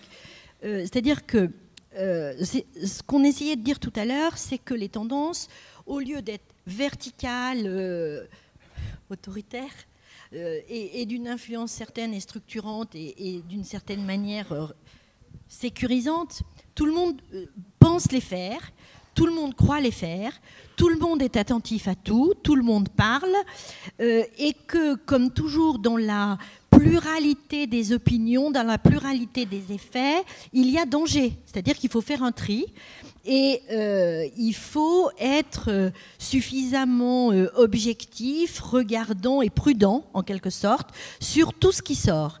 C'est exactement le problème que nous avons, nous. Moi, je dirige une filière universitaire. Mon souci, il est exactement dans ce que vous venez de dire. Parce que je pense qu'aujourd'hui, pour qu'un étudiant ou un jeune professionnel puisse faire le tri dans toutes ces informations, dans tous les sens, dans toutes les directions, dans toutes les influences, dans le pérenne et l'éphémère, dans le créatif et le non créatif, dans le bas de gamme et dans le haut de gamme, il faut avoir une expérience et une culture. Et que seule l'expérience, la culture, peut permettre une certaine... j'allais dire un certain sens de la raison, de l'objectivité et de faire le tri dans l'immensité des propositions qui sont faites par tout le monde, que ce soit dans des blogs, dans tout ce type de haute technologie. Et c'est pour ça qu'on est dans une période extrêmement importante et dans une période un petit peu dangereuse, où il s'agit de structurer ce qui nous arrive, en quelque sorte, parce que dans cette multiplicité des effets, il faut évidemment faire un tri, ne pas croire mot pour mot tous ceux qui parlent dans leur blog et sur le net. Il y a des gens qui parlent très très bien parce qu'ils ont une expérience, une culture de mode, peut-être une culture de gastronomie aussi, et qui sont fiables, et puis d'autres qui parlent comme je vous donnerais mes avis sur l'air du temps, sur la météo, et donc il y a forcément, pour faire le tri de tout ça, besoin de structurer les esprits, d'obtenir une culture et une expérience de mode. C'est notre rôle à nous, en tant que filière universitaire, dans ce domaine-là. Dans la mode, on est passé du sur-mesure à la haute couture par Charles Worth, c'est ça, non ? C'est lui l'inventeur de la haute couture ? Oui, Charles Frederick Worth a été anglais, comme son nom l'indique. Voilà. S'est installé à Paris sous le Second Empire et l'impératrice Eugénie a été sa première cliente, ce qui lui a permis donc un essor économique absolument fabuleux. Et il a fait ce qu'on a appelé ensuite de la haute couture, parce que le terme n'existait pas. Voilà, il s'est mis en place a posteriori. Il s'est mis en place, alors c'est peut-être intéressant de le souligner, il a fait de la couture un art. C'est-à-dire que Worth a été le premier à sortir de l'anonymat, à griffer, donc à signer d'une certaine manière ses œuvres, qui peuvent être considérées comme des œuvres d'art parce que chaque toilette, chaque silhouette féminine, il travaillait seulement pour la femme, chaque silhouette féminine était unique, c'est-à-dire que la cliente choisissait le modèle dessiné par Worth, mais Worth l'exécutait pour elle, dans le choix des vêtements, des accessoires, des parures, etc., évidemment à ses dimensions, cela va sans dire. Donc elle avait la certitude, et la haute couture c'était ça, de pouvoir disposer d'une toilette unique comme une œuvre d'art, griffée, dont elle serait certaine qu'elle ne trouverait pas la même sur une amie, sur une autre personne de son monde. Mais là, on est sur, c'est vraiment, je pense, les points clés dans le parallèle, c'est qu'on est sur la largeur du marché, parce qu'il était large à l'époque, et la facilité de mise en œuvre, c'est-à-dire que... Complètement. Parce qu'aujourd'hui, qu'est-ce qui est plus facile, d'ouvrir une maison de couture, ou un atelier cupcake, ou un restaurant, quoi. Je pense que on n'est pas dans les mêmes logiques. Et c'est une chance, d'ailleurs, enfin une chance ou une malchance, ça dépend ce qu'on fait dans les différentes affaires. Vous vouliez... Non, mais c'est pour rejoindre le propos par rapport à toutes les nouvelles émissions qu'on peut voir à la télé. C'est vrai que la dimension gastronomique a été démocratisée et du fait qu'aujourd'hui, toutes ces créations, pour nous, paraissent en tout cas plus accessibles qu'avant. Et on peut justement y mettre notre patte et pouvoir justement proposer différentes variétés de produits. Par exemple, sur un des concepts qui a révolutionné la façon de manger lors du repas du midi, au niveau de, par exemple, le lancement de la pasta box. C'est vrai que ça, c'est né d'un échec au début, mais l'idée première était la revalorisation de soi au moment de manger. Et aujourd'hui, on a à peu près 140 variétés de recettes différentes. Donc c'est vrai que ça ouvre justement... Oui, il y avait un reportage il n'y a pas longtemps à la télé là-dessus. Vous avez amené plein de choses, non? Vous ne nous avez pas fait partager beaucoup de ce que vous nous avez amené. Je suis sûr que vous y avez... Il y a une photo de toi. Non, c'est... Vous vouliez monter autre chose dans les... Non, voilà. En fait, j'ai amené quelques packaging pour montrer que le design alimentaire, c'est pas seulement sur le produit alimentaire, ça peut être aussi sur l'usage, la façon de consommer, le design formel. Au niveau de l'acte de consommer aussi, c'est dans la façon de manger. Donc même les fourchettes qu'on peut retrouver dans des salades ou ce que vous pouvez faire passer dans des salades ou des pasta box. Voilà, c'est peut-être même sur l'expérience plus que sur le produit qu'on peut inventer, parce que... Tout à fait. Voilà, nous, on n'a pas la connaissance. Il y a des très bons chefs cuisiniers qui ont cette connaissance du produit. Comment la transposer justement sur des grandes chaînes de production. Nous, on est là pour justement donner une dimension plus forte en allant au-delà de la valeur nutritive du produit. Et la question, pour rejoindre la question qui était posée à Frédéric Beau sur la nouvelle influence des avis, on va dire ça pour résumer, des critiques, pas des critiques, mais d'une grande quantité de gens qui ont quelque chose à dire parce qu'ils font ou parce qu'ils ne font pas, mais sur les produits de gastronomie. Est-ce que du coup dans les processus créatifs que vous utilisez, vous êtes plus attentif? C'est-à-dire qu'on pourrait se dire, on va regarder ce que font les 3 plus grands créatifs du type de produit que je veux faire et on va s'en servir. Est-ce qu'on regarde aussi ces éléments qui viennent plus du flux commun du terrain, des retours du terrain. C'est vrai que quand on lance un produit, en tout cas quand on fait un lifting, par exemple, je peux vous donner un cas concret. C'est pas pour faire la promotion de certaines marques, mais quand, par exemple, Lu a changé son packaging de petit déjeuner sous la marque Belvita, c'est vrai que voilà, il y a eu un travail donc graphique qui a permis justement de revaloriser le produit. On n'a pas forcément regardé les avis critiques des consommateurs. On est plus dans on apporte la nouveauté et puis après, si les consommateurs adhèrent à cette nouveauté, tant mieux. Sinon, après, on rebondit. Et c'est pour ça que des fois, on trouve des packagings qui sont rythmés tous les 3 mois à peu près en magasin. Je voulais poser une question à l'ensemble des débatteurs.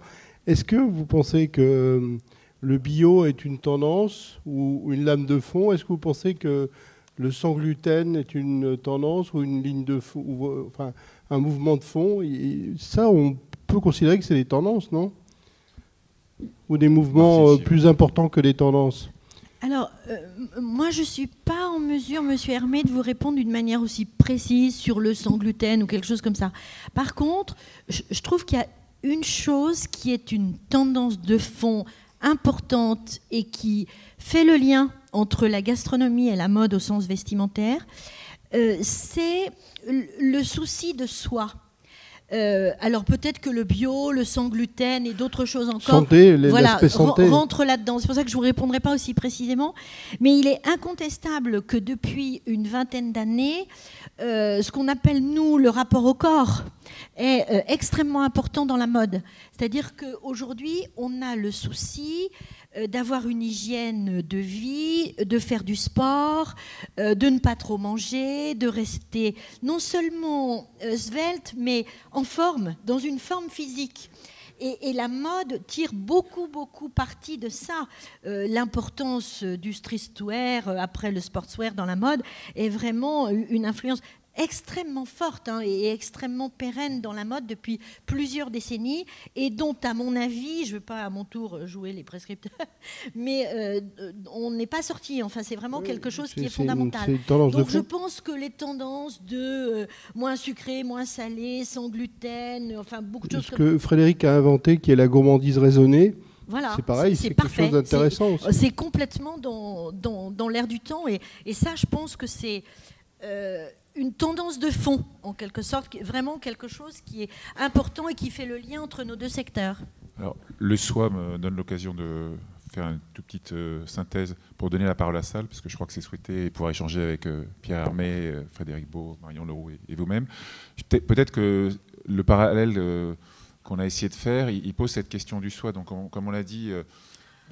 on cherche à s'individuer en tant que créateur sans y penser, mais naturellement. Vous l'avez dit, j'ai créé ma maison parce que je voulais faire les choses que je voulais faire moi. Donc, et le consommateur, qui soit en recherche de quelque chose à se mettre sur lui ou à l'intérieur de lui, il est aussi en recherche de distinction d'une certaine façon. Peut-être qu'il y a quand même un degré, et qui explique les décalages de différence, c'est que ce qu'on mange, il y a une relation identitaire encore plus forte, une relation à l'intime encore plus forte que sur ce qu'on porte. Et cette dimension du regard et du visuel que vous avez évoqué, elle est plus forte dans la mode. C'est donné à voir, enfin à toucher éventuellement, mais essentiellement à voir. Donc le brassage se fait, laisse peut-être plus de place à l'organisation, la structuration des choses, alors que quand on doit accéder à ce que les gens ressentent profondément dans leur intime, et suivre éventuellement ou pas ce que profondément dans son intime un créateur, j'ai mal mis le micro, désolé, fait, c'est moins facile à organiser par des gens qui seraient extérieurs et qui disent voilà ce que vous devez penser sur ce que vous devez manger, quoi. Et c'est rassurant en tout cas. Voilà. Et écoutez, je pense que vous avez beaucoup de questions à poser aux orateurs et je me tais.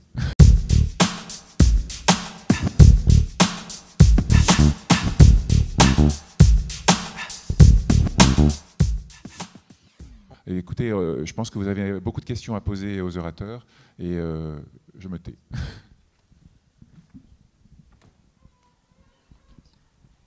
Bonjour, bonjour Pierre. Je voudrais signaler une tendance, et je rebondis sur ce qu'a dit Madame tout à l'heure en disant qu'il n'y a jamais eu autant de créativité au niveau des chefs. Je crois qu'au plan mondial, on a une explosion de la créativité des chefs qui est extraordinaire.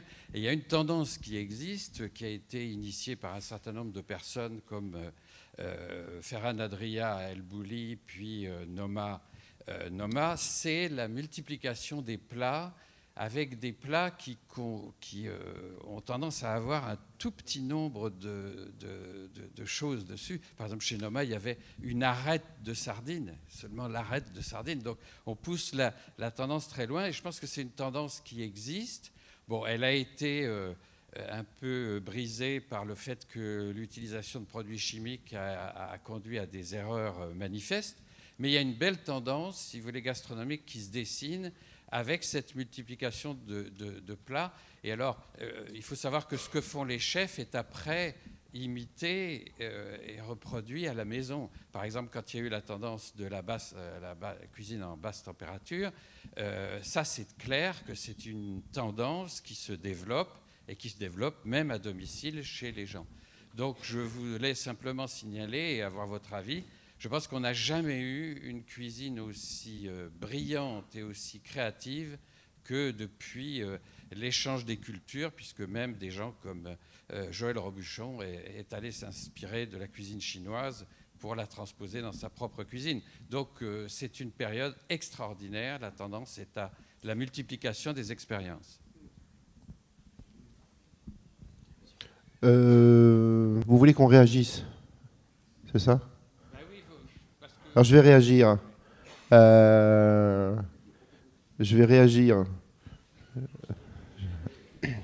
vais essayer de bien réagir. Hein. Et donc, comme dit Pierre, dans le mot réagir, il y a agir.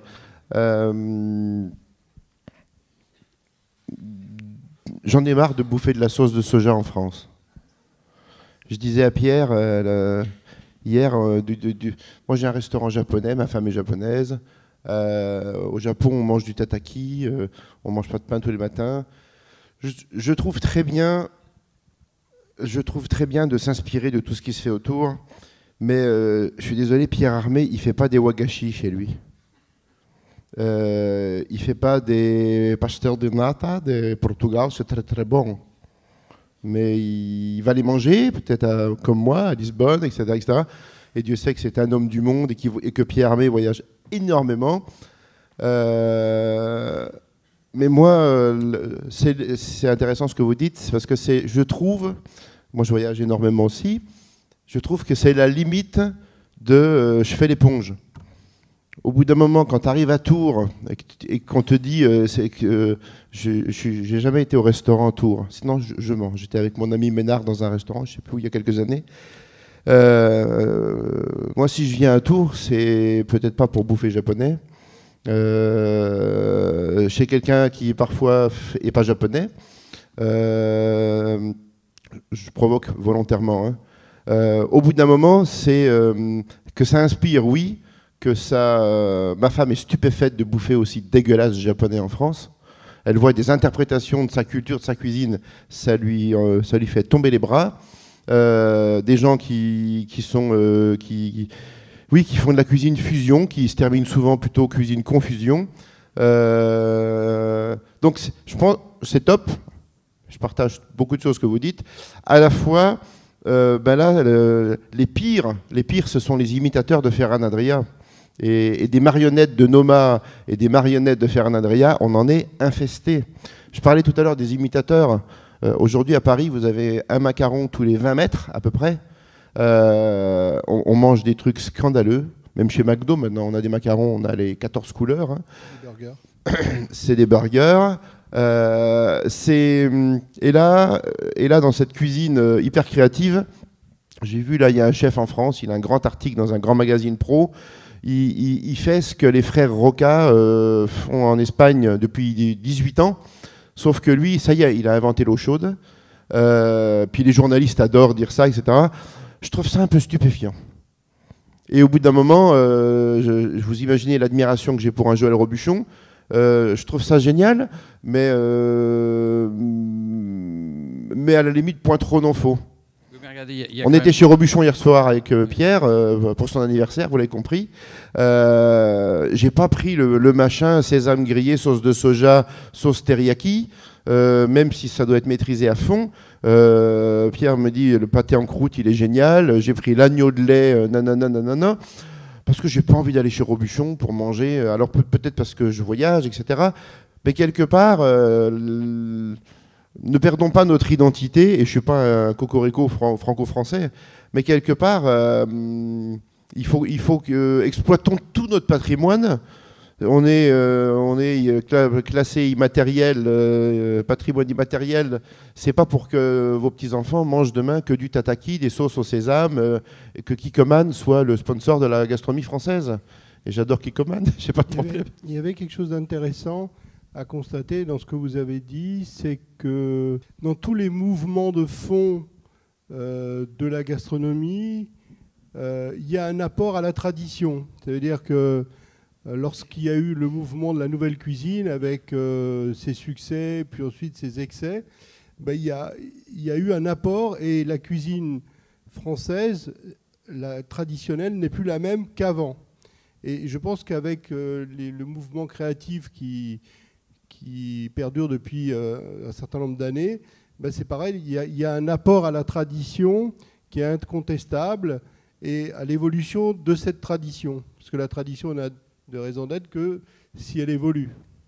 On bouge dans le traditionnel. Hein. Voilà. Vous avez compris que je défendais quelque chose de cosmopolite. Non, prenez David Toutain, des gens comme ça bouge, ça crée, ça avance. Oui, je vais apporter mon témoignage à l'intervenant de chez Valrhona et rebondir un peu sur la première personne qui a posé une question, qui est intervenue sur la créativité des chefs en apportant un bémol sur la diffusion de cette créativité. À propos de l'exemple de Tours, je suis un retraité promeneur qui fréquente assez régulièrement les restaurants de Tours, et quand on se promène dans la ville, qui est pourtant à l'origine du classement du repas gastronomique français au patrimoine de l'humanité, qui a été labellisé Cité de la gastronomie, et qu'on lit les cartes de la grande majorité des restaurants, je parle de ceux qui ont une prétention gastronomique ou bistronomique, pour prendre un terme à la mode, on est frappé, ou plutôt consterné, par l'uniformité des propositions. Il est bien difficile d'échapper au sempiternel foie gras avec son chutney et son pain d'épices, d'éviter l'éternel homard, une espèce qui va certainement bientôt être menacée de disparition vu la frénésie qui entoure sa consommation, de ne pas subir le riz de veau, les coquilles Saint-Jacques, les langoustines, ou pour passer au dessert, l'incontournable moelleux au chocolat. En revanche, ceux qui vous proposent des potages, vous pouvez les chercher sur les doigts de la main. Alors cette tendance lourde est-elle le résultat d'un phénomène de mode, puisque l'idée de mode est un peu associée à une assez large reproductibilité, ou bien s'agit-il de routine ou de fossilisation dans des plats indémodables? Et si tel est le cas, qu'y aurait-il à faire pour secouer les restaurants tourangeaux, et certainement aussi ailleurs, sauf quelques heureuses exceptions, et leur rendre le sens de la créativité, de l'innovation, de l'originalité, de la diversité, pour les inciter à se renouveler, à s'ouvrir à une conception de la mode incluant l'idée de nouveauté et de changement, y compris en s'inspirant évidemment de la tradition qui est extrêmement riche, pour étonner, pour surprendre, en fait, pour s'affranchir d'une cuisine passe-partout. En fait, je ne sais pas si je vais pouvoir répondre à votre question, parce que c'est comme disait Laurent, c'est une pétition. Mais en fait, souvent dans la constitution d'une carte, et là on rejoint l'industrie, il y a une volonté de recherche de consensus. Et c'est ça qui fait cette uniformité, parce qu'on sait que les Saint-Jacques, ça se vend bien, on sait qu'il faut avoir du bœuf, donc on met un filet de bœuf. Voilà, enfin, il y a cette volonté de recherche de consensus et de plaire. Voilà. Oui, bonjour. J'ai juste une petite question qui concerne les tendances culinaires, et en particulier la pâtisserie. Au-delà de la créativité autour du goût, j'ai l'impression que la créativité autour du visuel est en train d'effacer ce qui pouvait être fait autour de la sensibilité à l'odeur ou à l'odorat. Qu'est-ce que vous en pensez, vous, en particulier en pâtisserie? Est-ce que c'est encore un sens qui est travaillé? Votre question, c'est est-ce que le goût est encore travaillé? Non, non, pas le goût. Je dis, le goût, bien sûr, est travaillé. Le visuel est en train de supplanter, la dimension visuelle, vision, n'est-elle pas en train de supplanter la dimension odeur ou odorat en matière de cuisine, en matière de pâtisserie en particulier? Alors en matière de cuisine, comme l'aliment est chaud, souvent il y a une odeur qui se dégage. C'est moins évident dans une pâtisserie, sauf si derrière il y a les croissants qui sortent du four et là ça dégage une odeur. Mais le produit en lui-même dégage moins d'odeur dans la pâtisserie, et très peu même. L'odeur n'est véhiculée que par les odeurs de cuisson qui peuvent venir de l'atelier. Donc c'est pour ça que j'ai du mal à répondre de manière plus construite à votre question. Si je peux me permettre, je trouve personnellement, on en parlait avec Pierre hier dans le train, moi je trouve que les gâteaux deviennent souvent trop beaux, et parfois ça me fait penser, je disais souvent à mes collaborateurs, ne fabriquez pas des mariées niaiseuses, comme diraient les Québécois, des mariées niaiseuses mais bien maquillées. Si quand tu manges le gâteau, ça sent le foie, foie, foie, foie, foie. C'est la grande déception. Ça veut dire que l'intérieur est pas à la hauteur de ce qu'on a voulu dire dehors. Aujourd'hui, je pense qu'il faut qu'on fasse très attention parce qu'on est dans une stratégie très visuelle. Tous les jeunes pâtissiers aujourd'hui, la génération 25-30, 25-30, ceux qui avaient 30 ans il y a 5 ans encore, on a vu, pour moi, on a vu des énormités dans la profession, des religieuses revisitées comme pour moi c'est pas revisitable, des gâteaux décorés comme pour moi c'est pas décorable, juste souvent des prétextes à faire parler ou à pouvoir passer à la télé. On est loin de l'émotion là. Et on est complètement out de la gourmandise, c'est une évidence. C'est plus, t'as vu, il a fait un gâteau, on dirait un canapé en velours rouge. Fais la table de salon avec, tant qu'à faire, hein, comme ça fera un kit. Et c'est très tendance les kits, hein, c'est super tendance. Je pense qu'il faut qu'on soit bien au-dessus de tout ça. Pierre le disait au niveau du goût, on a ce déficit avec un gâteau, c'est que c'est mangé froid, c'est gras, toutes les molécules aromatiques globalement sont complètement encapsulées ou dans de l'air ou dans du gras ou dans les deux parce que c'est de l'émulsion foisonnée, donc ça sent pas nos gâteaux. Et je pense que c'est un subtil équilibre qu'on doit trouver entre la façon dont j'invite le consommateur à s'exciter les papilles et les mamies, et quand il commence à manger son gâteau, il faut que le plaisir continue, que l'intensité monte, et non pas tout ça pour ça.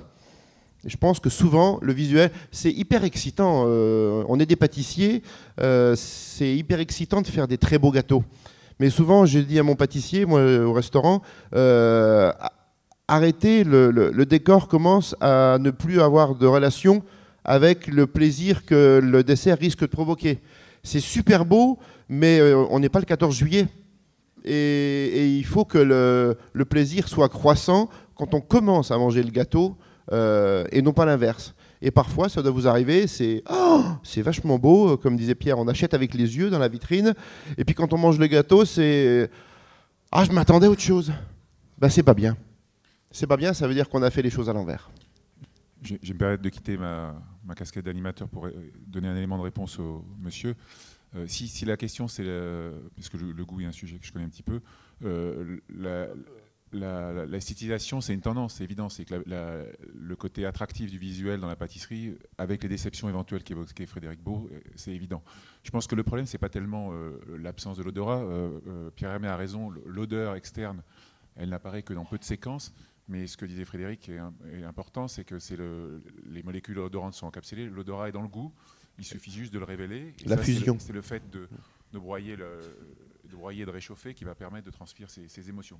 S'il n'y a pas de réflexion sur, au-delà du visuel, quelque chose qui va restituer une cohérence par rapport au goût, évidemment, on va tomber dans une déception. Mais il y a aussi une chose qui est une tendance qui mériterait d'être assumée, c'est qu'il y a besoin d'accompagner. C'est-à-dire que quand vous avez un dressage d'une assiette dans un restaurant, on vous explique un minimum, voire bien, voire trop, etc. Mais vous avez, en dehors du fumet, d'ailleurs il ne faut peut-être pas trop attendre parce que sinon il va disparaître, vous avez quelqu'un qui vient vous expliquer quelque chose. Le problème d'un gâteau, c'est que le visuel prend de l'importance, notamment parce qu'il est là et parce qu'il est travaillé dans son esthétique, mais aussi parce qu'il y a une espèce de chaînon manquant d'explication pour donner à dire ce qui peut être dit, parce que c'est très compliqué, autour du goût qui va se révéler là quand on l'aura en bouche, et souvent chez soi, ou en tout cas dans un petit coin de la boutique. Donc c'est cette difficulté qui donne un poids à la fois réel, parce que souhaité par le côté artiste du pâtissier, mais aussi par un déficit d'explication dans ce segment de l'offre gastronomique, je pense. Mais ça peut se combler. Et il y a quelque chose à faire à ce niveau-là, parce que les efforts qui sont faits... Moi, je dis souvent, à quoi ça sert du goût si on n'en parle pas? Et on peut en parler, même si c'est très difficile, même si ça reste un mystère. Je me permets de rebondir également dans le design d'édition au niveau des livres de cuisine. C'est vrai qu'avant, on était vraiment sur de la technicité où on expliquait la recette. Et aujourd'hui, le design, justement, on va dire, de la photo culinaire met en avant le produit. de manière à qu'il est tellement graphique et séduisant qu'on sait déjà avant d'avoir vraiment le goût du produit annoncé dans la recette. Et en général, quand on fait la recette, on n'arrive jamais à la photo. Voilà. C'est plutôt l'objectif d'ailleurs. Vous voyez les exemples des livres des macarons. Pierre m'a envoyé son livre de macarons. Je l'ai commencé à lire la semaine dernière. C'est un livre. C'est pas un livre de plus. C'est un vrai livre sur le macaron. Les recettes sont justes, ça va de soi. Elles sont expliquées. Elles sont expliquées pourquoi on les fait comme ça, pourquoi j'ai pensé à ça, etc. Et quand on voit des livres aujourd'hui qui naissent, vous allez voir à Noël, c'est monstrueux. Il y a plus de 700 livres de pâtisserie à la Fnac à Noël. Mais du faux livre, on en est blindé. Non. On en est blindé. Je voudrais juste dire une petite chose pour compléter la réponse à votre question, monsieur. Et puisqu'on m'a demandé de faire un parallèle entre la gastronomie et la mode, je trouve que quand un autre art se conjugue à un premier, il faut toujours qu'il soit à l'unisson.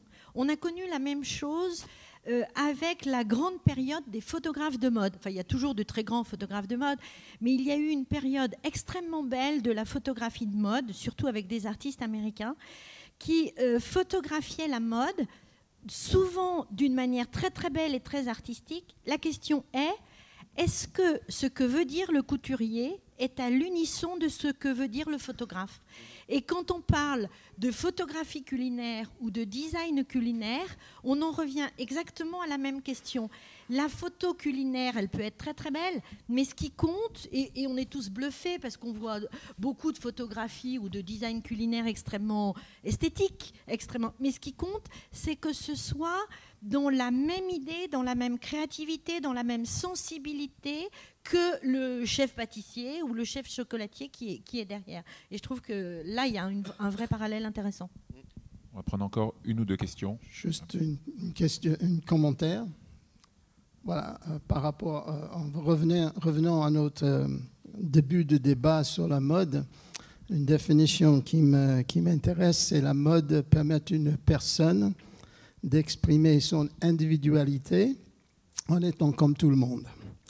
Alors, ça, c'est une particularité, mais par rapport aux d'autres choses qui sont tendances, quand vous parlez de gluten et tout ça, moins de 5% des Américains ont un problème avec le gluten, mais 40% des Américains achètent des produits sans gluten grâce aux publicités. Quand j'avais ma pâtisserie à New York, Pierre est venu me voir il y a longtemps, la mode à l'époque, c'était le cholestérol. Quel était le produit magique pour combattre le cholestérol? C'était le son d'avoine. Donc, j'ai fait des gâteaux, des muffins, tout ça, avec des sons d'avoine. Et 3 ans après, ça a disparu parce qu'il n'y avait aucune preuve que c'était valable. Par rapport au gluten, le problème n'est pas le gluten, mais la qualité du blé.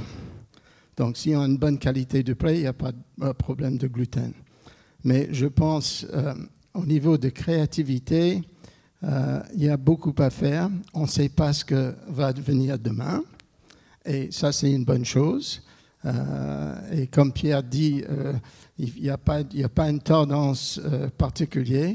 Il y a la création individuelle qui peut venir de beaucoup de choses. Un livre, de la littérature, de la musique ou autre chose. Je vous remercie. Oui, on a un dernier point, puis après on va... Oui, Gérard Cagna, bonjour. Je vais un peu répondre au doyen Alain Henriet. Aujourd'hui, on est vraiment dans une époque, vous l'avez dit, artistique. Donc, il faut que les cuisiniers fassent des plats signatures. Moi, j'ai dit créative. Non, mais moi, je dis artistique. On est dans une époque artistique.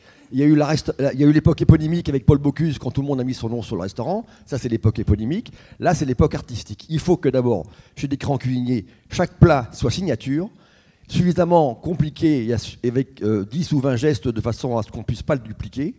Et chez nos grands pâtissiers, il faut savoir... Moi, ça ne me gêne pas qu'on copie Pierre Hermé. Il n'y a pas un Pierre Hermé sous le pied d'un cheval. Hein. On en a un tous les 20 ans, tous les 15 ans. Donc, qu'il soit copié, ça me paraît normal. Il n'y a pas beaucoup de créateurs, il n'y a pas beaucoup de gens qui ont des idées. Lui, il s'arrache un peu. Parce qu'un créateur, ça s'arrache quand même, on est d'accord. Hein. Ça part de là, c'est des souvenirs, c'est des rencontres. Moi, j'aime bien aimer l'échec avec la rose de Bulgarie, là. C'est une belle histoire en plus. Et puis tout d'un coup, vous y avez suffisamment cru pour en faire un gâteau vedette. Donc aujourd'hui, clairement, on est dans l'artistique, à la fois pour les plats en cuisine très haut niveau et pour la pâtisserie. Ce qui nous ramène au goût, parce qu'on a parlé un peu du goût. Le goût est unique, vous le savez. Il est comme Dieu au centre de circonférence qui n'a pas de limite. Mais aujourd'hui, pourquoi le magret est le premier plat favori des Français? Parce que de temps en temps, on aime bien aussi aller vers l'artistique, l'esthétique, l'intellectuel, parce qu'il y a une forme d'intellectualité dans l'art, mais on a besoin de choses un peu plus roboratives. Donc c'est un va-et-vient permanent entre le roboratif, l'artistique, l'esthétique et le romantique. Sur ce, je vous rends la parole. Ok. Bah, écoutez, on va remercier les intervenants, Pierre Hermé, bien sûr, Frédéric Beau, Marion Leroux et Martine Villenongue. Et puis, on vous propose, je crois qu'il y a une pause où il y a une autre table ronde. Voilà. Merci pour votre attention. Merci.